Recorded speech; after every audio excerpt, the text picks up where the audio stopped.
Voter যতই বাদ পড়ুক, ভবানীপুরে তিনিই জিতবেন। রাজ্য সরকারের আয়োজিত বসন্ত উৎসবের মঞ্চে দাঁড়িয়ে কমিশনকে চ্যালেঞ্জ জানালেন মমতা বন্দ্যোপাধ্যায়। নেতাজি ইন্ডোরে আয়োজিত সোমবারের এই অনুষ্ঠানে কার্যত রণংদেহী অবস্থা নিলেন।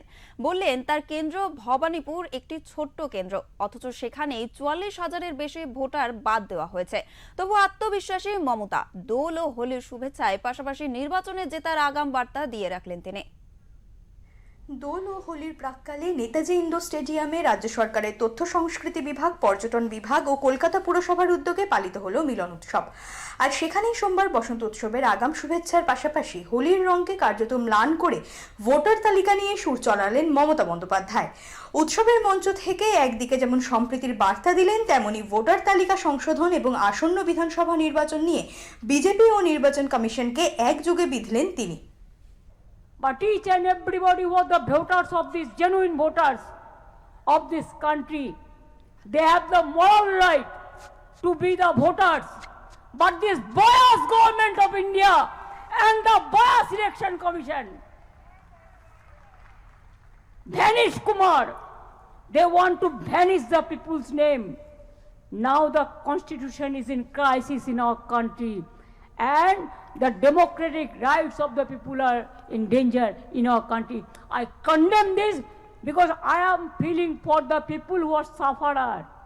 এদিন উৎসবের মেজাজেই রণংদেহী তৃণমূল নেত্রী সরাসরি নির্বাচন কমিশনের নিরপেক্ষতা নিয়েও প্রশ্ন তুললেন। তিনি আরও বলেন, বাংলার মানুষ সচেতন এবং তারা ব্যালটেই এই অন্যায়ের যোগ্য জবাব দেবেন। BLO का ऊपर गलती छोड़ दिया, ERO का ऊपर।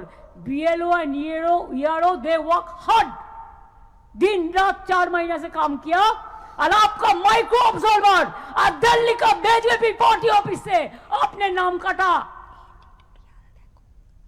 और इधर में 5 स्टार होटल का कार लेके रथ यात्रा कर रहा है। ये रथ यात्रा आपका शेष यात्रा होगा, विनाश यात्रा होगा। आप देख लीजिए।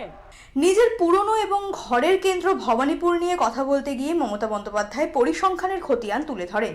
একই সঙ্গে বিজেপিকে কড়া ভাষায় আক্রমণ করেন মমতা। তিনি বলেন, কেন্দ্রীয় সরকার এখন সিবিআই, ইডির মতো এজেন্সি এবং নির্বাচন কমিশনের মতো সাংবিধানিক সংস্থাকে ব্যবহার করে বিরোধীদের কণ্ঠরোধ করতে চাইছে। তবে দোল উৎসবের আবহে তিনি মনে করিয়ে দেন, বাংলার সংস্কৃতি এবং সাধারণ মানুষের আবেগই তার প্রধান শক্তি। ভোটার তালিকা থেকে নাম বাদ যাওয়ার ঘটনায় তিনি যে বিন্দুমাত্র ভীত নন তা বুঝিয়ে দেন মমতা।